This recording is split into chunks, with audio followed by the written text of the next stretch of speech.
But and What did he say, Mr. Marshall? huh? What did he say when you told him that?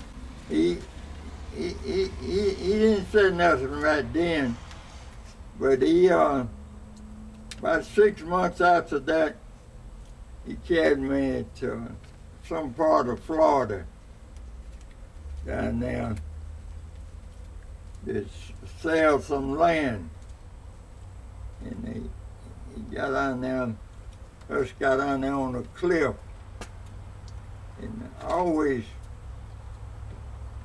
carried a gun from my early age on up. Mm-hmm. Did he know that you was carrying a gun? No, he didn't know. Oh, okay. Go ahead. He got out that night, made 2 or 3 shots.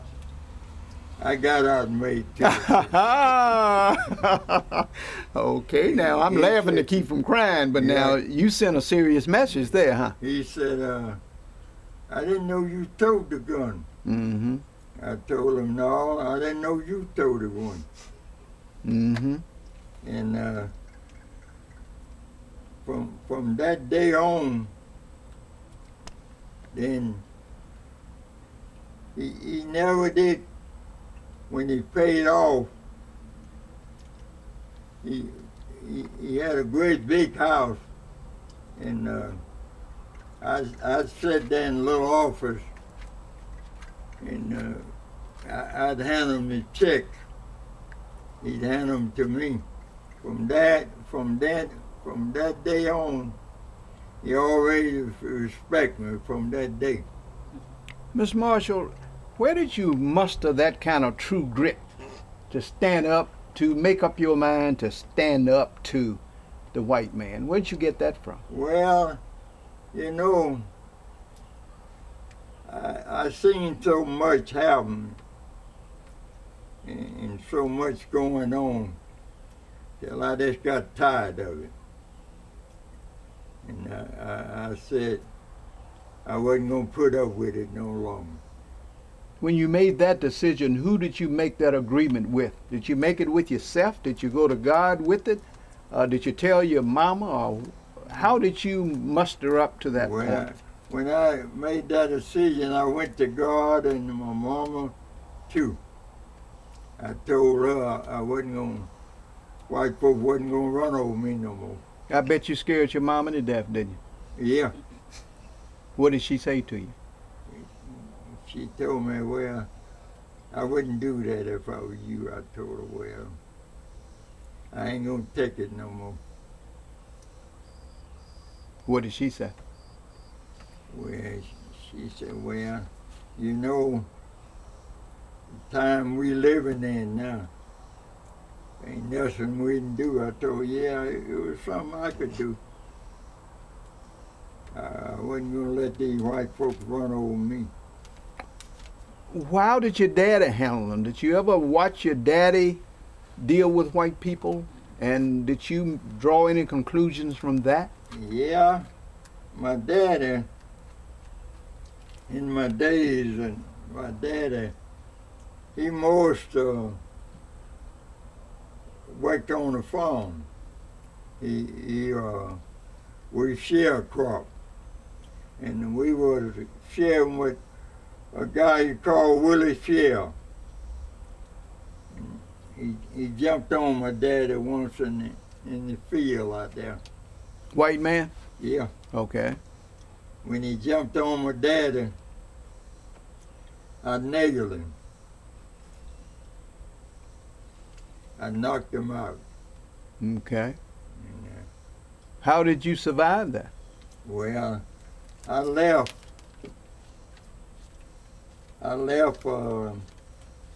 was gone about 6 months. Okay. And then I come back. And things had cooled down by the time you came. What did you encounter when you came back?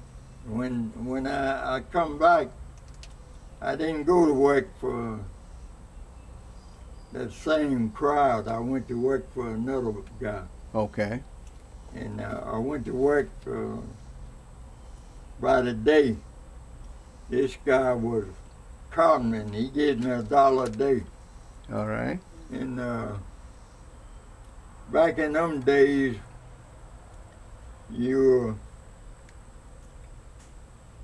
they always, when they had a cook, they always have a little house, for them. Mm-hmm.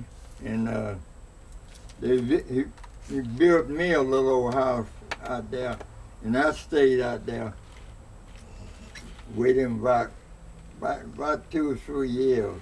I worked out there for him. Mr. Marshall, did you believe in God when you was coming up through all of those trials and tribulations? Yeah, when I was about 21 years old, I was ordained a deacon in Warm Springs, Georgia. And you ever hear tell of the Odd Fellas? No, sir. Singers? No, sir. It was an organization you called Odd Fellas. Yeah. And Call back. I joined that, Call back. and I got to be the head of that. Okay. And that was a singing group? Yeah. Did you guys sing all over Georgia and Alabama or what? Yeah. Mm-hmm. Okay. I set up one all over. Everywhere I went to then. Okay. And then after then, I joined the Masonic Lodge. Then I joined the Order of the Eastern Star. I served in the Eastern Star 60 years. 60? Okay. And how long did you, when did you join the Masonic? I joined the Masonic. I've been in the Masonic about 72 years.